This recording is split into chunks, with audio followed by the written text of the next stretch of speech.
रहमान अस्सलाम वालेकुम स्टूडेंट। आज का हमारा टॉपिक है रिफ्रैक्शन ऑफ लाइट, जो कि यूनिट 12 का है। रिफ्रैक्शन ऑफ लाइट, रिफ्रैक्शन हम ऑलरेडी पढ़ चुके हैं चैप्टर 10 में कि रिफ्रैक्शन का मतलब होता है बेंडिंग, बेंड हो जाना। तो इसका मतलब क्या होगा? बेंडिंग। ठीक है, बेंडिंग का प्रोसेस। बेंडिंग किसकी बेंडिंग? लाइट की। ठीक है, लेकिन लाइट का बेंड होना उसका बोलता है रिफ्रैक्शन। लेकिन कब बेंड होना, कैसे बेंड होना? देखिए स्टूडेंट, प्रोसीड करने से पहले दो चीज़ें, एक हमारे पास दो तरह के मीडियम होते हैं। एक होता है हमारे पास रेयर मीडियम, और दूसरा हमारे पास होता है डेंसर मीडियम। डेंसर मीडियम, ठीक है, ये दो तरह के मीडियम होते हैं। क्लियर? रेयर मीडियम वो वाला मीडियम होता है जिसमें डेंसिटी, जिस मीडियम की डेंसिटी कम होती है वो रेयर होगा, और जिसकी डेंसिटी ज़्यादा होती है वो डेंसर मीडियम होता है। अब जैसा कि सपोज़ कर लेते हैं कि हमारे पास एक एयर है, सपोज़ करते हैं एक एयर है और दूसरा हमारे पास वाटर है। ठीक है, अब एयर चूँकि गैस होती है और वाटर लिक्विड है। अब एयर के जो पार्टिकल होते हैं, गैस के पार्टिकल, वो दूर दूर होते हैं एक दूसरे से। ठीक है, और लेकिन जो वाटर के होते हैं वो करीब होते हैं एज़ कम्पेयर टू एयर। तो मॉलिक्यूल जितने पार्टिकल जितने करीब करीब होंगे, डेंसिटी उतनी ज़्यादा होगी। तो इन दोनों में से ये हमारे पास होगा रेयर मीडियम और ये हमारे पास होगा डेंसर मीडियम। ठीक हो गया? एक और एग्जांपल ले लेते हैं। एक हमारे पास है वाटर, दूसरा हमारे पास है ग्लास। दो चीज़ें। अब ग्लास चूँकि एक सॉलिड फॉर्म में होता है और वाटर लिक्विड फॉर्म में होता है। अब वाटर के अंदर जो मॉलिक्यूल होते हैं वो करीब करीब तो होते हैं, लेकिन एज़ कम्पेयर टू ग्लास बहुत कम करीब होते हैं। ग्लास के जो पार्टिकल होते हैं, ग्लास के जो मॉलिक्यूल होते हैं वो ज़्यादा करीब होते हैं। ठीक, वो सॉलिड फॉर्म में होते हैं। तो इस वाले केस में ये हमारे पास रेयर मीडियम हो जाएगा अब, और ये वाला मीडियम हमारे पास अब डेंसर मीडियम हो जाएगा। ठीक हो गया? क्लियर? स्टूडेंट, अब चलते हैं रिफ्रैक्शन ऑफ लाइट पे। अब सपोज करते हैं कि हमारे पास दो मीडियम है, एक है एयर और दूसरा हमारे पास है ग्लास। मैं ये बना लेता हूँ, ये ग्लास मीडियम है, कोई भी, ये ग्लास है सारा। ठीक हो गया? अब यहाँ इसको मैं कहता हूँ ये हमारे पास ग्लास है। चलें, ये ग्लास है और ये है या फिर इसको हम कहते हैं ये डेंसर मीडियम है, डेंसर। ठीक है, मीडियम। ठीक हो गया? और ये हमारे पास है एयर, ये वाली एयर है, यानी कि सारी हमारे पास एयर है, और ये हमारे पास है रेयर मीडियम। ठीक है, दो तरह का मीडियम होगा। अब ये लाइट रे यहाँ से आती है, टकराती है। अब रिफ्रैक्शन में हमने क्या पढ़ा हुआ है कि रे दूसरे मीडियम में एंटर होती है, लेकिन एंटर होने पर अपने पाथ से थोड़ी बेंड हो जाती है, किसी एंगल पर हो जाती है। तो ये हमारे पास हो जाएगी कुछ इस तरह से। ठीक है, बेंड हो जाएगी। चले मैं इसको ठीक से बनाता हूँ, ये इस तरह से। ठीक हो गया? ये हमारे पास उसका होता है नॉर्मल। चलिए नॉर्मल इसे बनाते हैं। तो ये हमारे पास होगा नॉर्मल इसका, जिससे हम इसका एंगल लिखेंगे। एक्चुअल में क्या होना था, इस वाले रे ने ये सीधा जाना था, लेकिन सीधे जाने के बजाय ये अपने एंगल पर बेंड हो चुकी है। तो जितनी यहाँ से बेंड होगी, जितना ये एंगल होगा, वो हम कैलकुलेट कर सकते हैं। अब ये वाली जो लाइट है, ये वाली जो रे है, ये होगी रिफ्रैक्टेड रे, जिसको हम कहेंगे ये, जिसको हम लिखेंगे आर के साथ। और ये होगी इंसिडेंट रे, जिसको हम कहेंगे इंसिडेंट रे, और ये उसका एंगल होगा इंसिडेंट का, और ये एंगल हमारे रिफ्रैक्टेड का होगा। तो इस वाले केस में आप देख सकते हैं कि जो इंसिडेंट एंगल है वो ज़्यादा है और जो रिफ्रैक्टेड एंगल है वो कम है। तो हम ये कहेंगे कि incident angle is greater than refracted angle. ठीक हो गया? क्यों? क्योंकि रिफ्रैक्शन का प्रोसेस है, इसमें बेंडिंग का प्रोसेस होता है। क्लियर? एक एग्जांपल ले लेते हैं कि एक गिलास है, ग्लास के अंदर पानी है, उसमें हमने एक बॉल पेन डाल दी। तो अगर आप देखें तो वो वाला पार्ट बॉल पेन का या पेंसिल का, वो वाला पार्ट जो वाटर के अंदर है और वो वाला पार्ट जो वाटर के ऊपर है, दोनों पार्ट आपको अलग अलग नज़र आएंगे। ठीक है, यानी कि ऐसा लगा जैसे कटी हुई है, लेकिन ऐसा होता नहीं है। एक्चुअल में क्या होता है कि ये रिफ्रैक्शन का प्रोसेस होता है। तो रिफ्रैक्शन के प्रोसेस में क्या होता है, ये आप देख सकते हैं कि जो लाइट है वो बेंड हो जाती है। तो उस बेंडिंग की वजह से ये बॉल पेन हमें कटी हुई नज़र आती है। इस तरह एक और एग्जांपल लेते हैं। एक फ़िश है हमारे पास, पूल है हमारे पास, पूल के अंदर फ़िश है।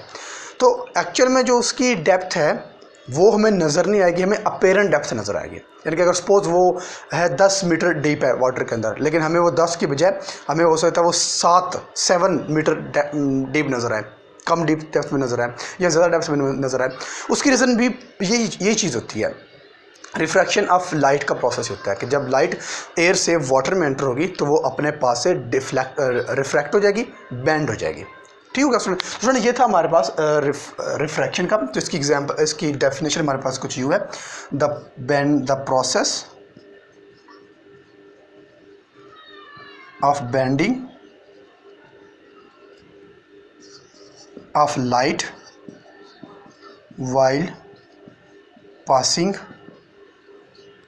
while pass from one medium to other medium। ठीक हो गया। जब एक मीडियम से दूसरे मीडियम में लाइट पास होती है तो वो बेंड हो जाती है, उस बेंड को हम नाम देते हैं रिफ्रैक्शन ऑफ लाइट। ठीक हो गया स्टूडेंट। उसके बाद हमारे पास है, ये मैं रेज कर देता हूँ, उसके बाद हमारे पास है रिफ्रैक्शन के लॉज है हमारे पास, laws of refraction, laws of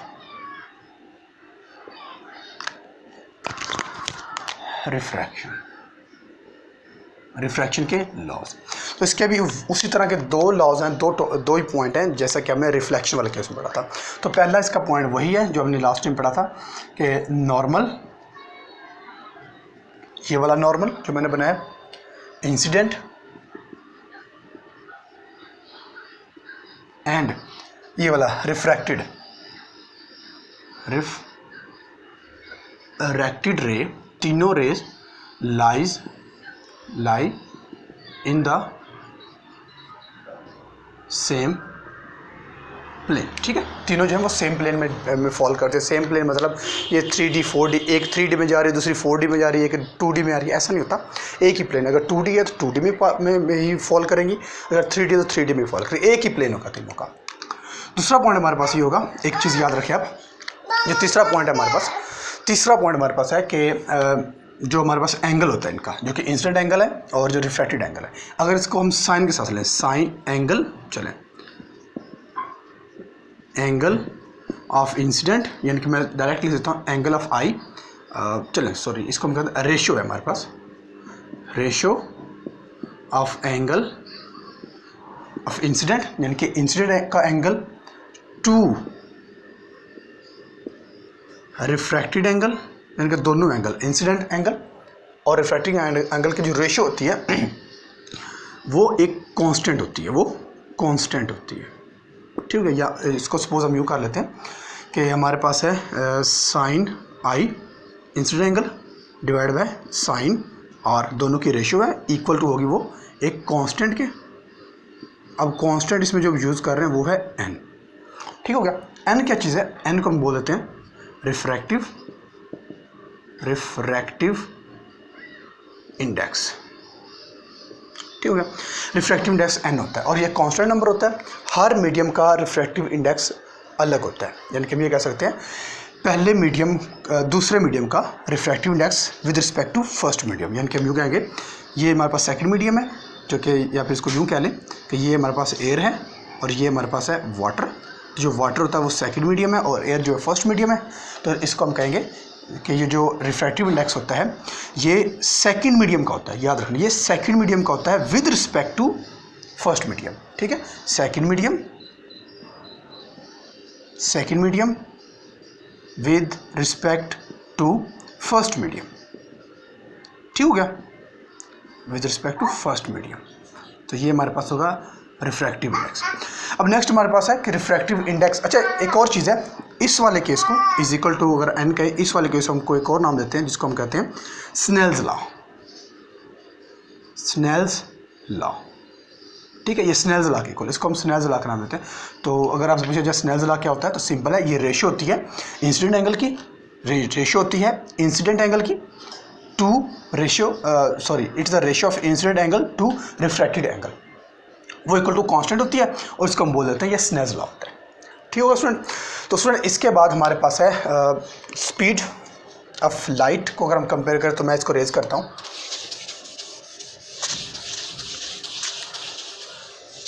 अगर हम स्पीड ऑफ लाइट की बात करें, स्पीड ऑफ लाइट, तो स्टूडेंट स्पीड ऑफ लाइट का हमें पता है कि वैक्यूम के अंदर या एयर के अंदर, एयर या फिर वैक्यूम, दोनों में ऑलमोस्ट एक जितनी होती है और वो होती है 3 × 10⁸ मीटर पर सेकेंड। ठीक हो गया।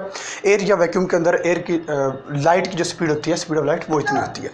लेकिन अगर वही लाइट का हम मीडियम चेंज कर दें, एयर या वैक्यूम के अलावा अब हम बात करते हैं अगर वो लाइट एंटर होती है वाटर के अंदर, अब की बार अगर वो लाइट एंटर होती है एक मिरर के अंदर, तब दोनों में तब क्या फ़र्क पड़ेगा। अगर हम बात करें वाटर के अंदर, तो वाटर के अंदर जब लाइट जाएगी तो वो हो सकता है उसकी वैल्यू कुछ कम हो जाएगी और वो हो जाएगी तकरीबन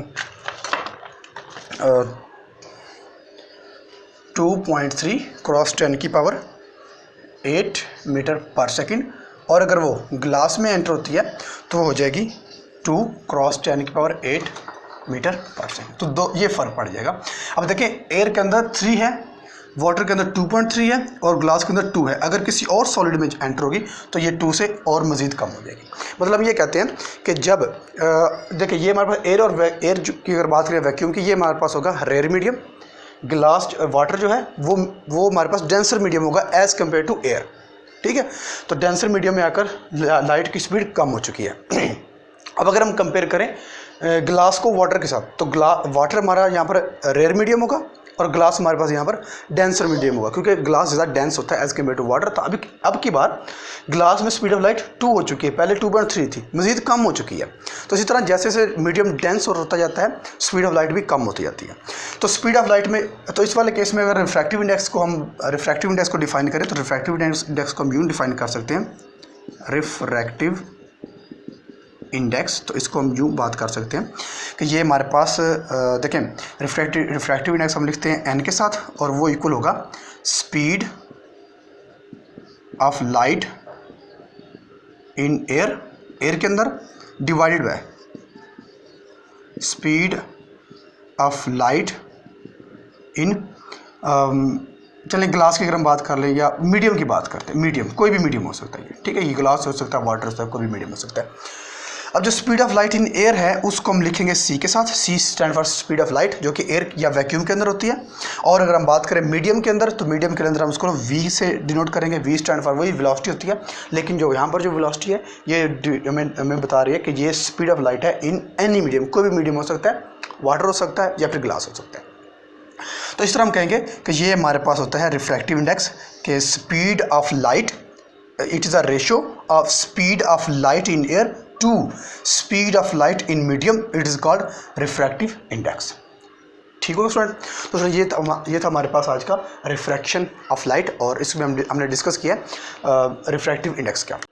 तो स्टूडेंट एक और चीज़ हमारे एक रहती है, वो हम कर लें स्नेल्स लॉ के बारे में। मैं ये रेज कर देता हूँ। अब स्नेल्स लॉ, चलें ये हमारे पास है, चलें मैं इसको बाद में लिख लूँगा। स्टूडेंट अभी हमने पढ़ा है स्नेल्स लॉ। स्नेल्स लॉ हमारे पास होता है sine i divide by sine r is equal to n refractive index के, यानी कि angle of incident to the angle of refracted. तो स्टूडेंट एक चीज़ और याद में रखें, हमने भी पढ़ा है कि हमारे पास दो तरह के मीडियम होते हैं। अगर लाइट एंटर हो रही हो, ये देखें, अगर हमारे पास जो लाइट है, लाइट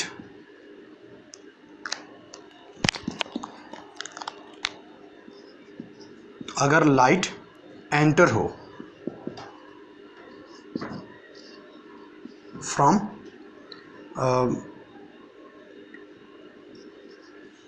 रेयर टू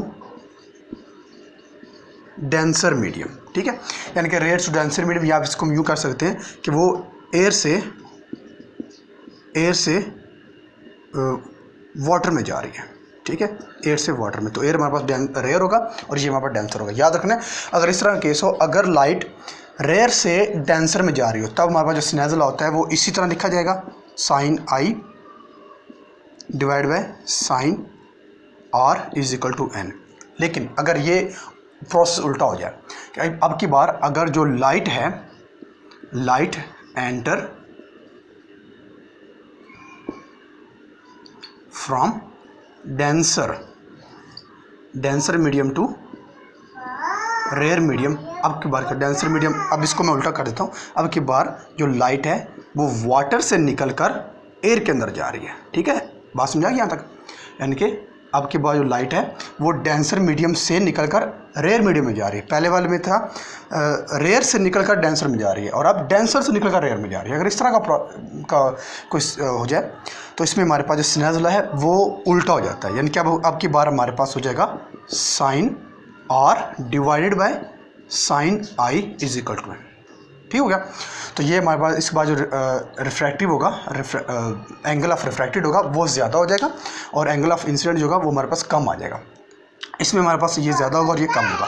एक और चीज़ आपको बता दें, इसी से रिलेटेड है वो, मैं इसको रेज कर देता हूँ कि अगर हमारे पास इसी फार्मूले से हम निकालते हैं कि अगर हमारे पास दो तरह के मीडियम हो, कि मैं ये बना लेता हूँ, ये हमारे पास वाटर है और ये हमारे पास एयर है। अगर लाइट रे एयर से वाटर में आए, यानी कि ये इंसिडेंट है, अगर लाइट रे एयर से मीडियम में आ रही, एयर से वाटर में आ रही है, यानी कि एयर से वाटर में, यानी कि रेयर से डेंसर में जा रही है, तो sine i over sine r, मतलब जो साइन आई है इंसिडेंट है वो बड़ा है, यानी कि इंसिडेंट एंगल हमारे पास इस वाले केस में बड़ा हो जाएगा। तो अगर मैं ये बना लूँ, ये हमारे पास है नॉर्मल, तो इस वाले केस में हमारे पास जो लाइट होगी वो बेंड करेगी टूवर्ड द नॉर्मल। ये याद रखनी है आपने, ये इस तरह से। आई रिपीट कि अगर हमारे पास लाइट एयर से, लाइट रे अगर एयर से यानी कि रेयर मीडियम से डेंसर मीडियम में टर्न हो रही है, रेयर मीडियम से डेंसर मीडियम में एंटर हो रही हो, तो जो हमारे पास रिफ्रैक्टेड रे होती है, ये हमारे पास इंसिडेंट रे होगी और ये हमारे पास रिफ्रैक्टेड रे होगी, ये वाली। तो जो रिफ्रैक्टेड रे होती है वो बेंड होती है टूवर्ड द नॉर्मल, ये याद रखनी है। तो यहाँ पर रखना है आपने रिफ्रैक्टेड रे बेंड टूवर्ड नॉर्मल, तो वो नॉर्मल की तरफ बेंड होगी। देखिए एक्चुअल में इसने यूँ सीधा आना था, ये आना था इसने इंसिडेंट ने, लेकिन ये बेंड हो चुकी है नॉर्मल की तरफ, ये इस तरफ बेंड हो चुकी है। ठीक हो गया? अगर ये केस उल्टा हो जाए, मैं यूँ कर देता हूँ कि ये हमारे पास है एक, अब की बार मैं उल्टा बना देता हूँ, ये अब हमारे पास एयर है और ये हमारे पास वाटर है, सपोज कर लेते हैं। ठीक है, मैंने उल्टा कर दिया।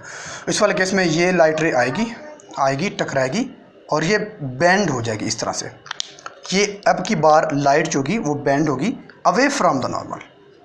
ठीक है, एक्चुअली में इसने यूँ आना था सीधा, लेकिन अब की बार वो देखें ये नॉर्मल से परे होगी, नॉर्मल से हटेगी, नॉर्मल से दूर होगी, अवे फ्रॉम द नॉर्मल हो चुकी है। क्यों? क्योंकि अब की बार हमारा जो मीडियम है वो चेंज हो चुका है। पहले था हमारे पास रेयर टू डेंसर, अब की बार है डेंसर टू रेयर।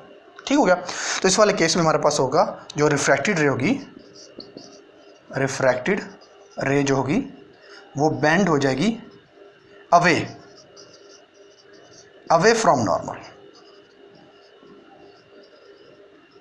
ठीक है स्टूडेंट? तो इन्हीं दो केस की बेस पर ये दो फार्मूला बनाए जाते हैं, क्योंकि अगर n का हमारे पास आंसर 1 से ज़्यादा होना हो, तो n का अगर आंसर आपने 1 से ज़्यादा लेना हो तो ऊपर वाली टर्म का ज़्यादा होना चाहिए और नीचे वाली टर्म का कम होना चाहिए। नीचे वाली टर्म कम होगी, छोटी होगी, ऊपर वाली टर्म बड़ी होगी, तब जाकर हमारे पास n का आंसर 0 से ज़्यादा आएगा। अगर इस वाले केस में देखें, अगर हमने 0 से ज़्यादा आंसर लेना है तो ऊपर वाले टर्म को ज़्यादा होना चाहिए। तो इसीलिए ये जो है ये फार्मूला, इन्हीं दोनों की बेस पर ये फार्मूले बनाए गए। Clear student?